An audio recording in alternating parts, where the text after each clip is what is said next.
In our last video, we have seen how you can import geospatial Python packages in Spider. So in this video, we will see how you can install QGIS, because to visualize our geospatial data, we need a software, and QGIS is an openware platform. So we are going to use QGIS for all our geospatial visualization. And now, before I start, I want to show you how you can stop your PowerShell or Anaconda prompt. Just type exit if you want to exit, then it will be gone. So now I'm going to install QGIS. So type QGIS, go to download QGIS,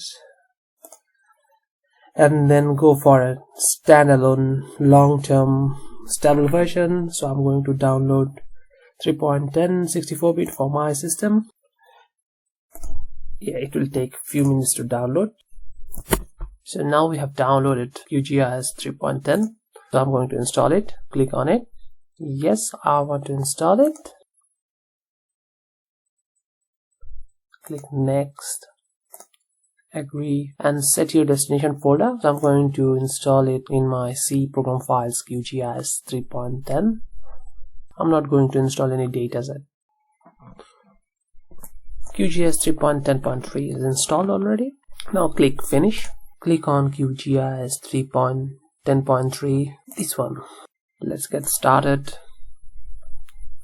QGIS is loading, QGIS interface. And one more thing that I want to show is how you can install QGIS plugins. Go to plugins, manage and install plugins. I'm going to install one package that I will need, like a value tool.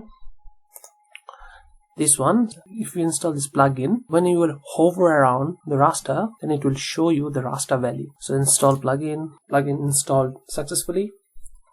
Close it. I can see my value tool installed and click enable, and this is the interface.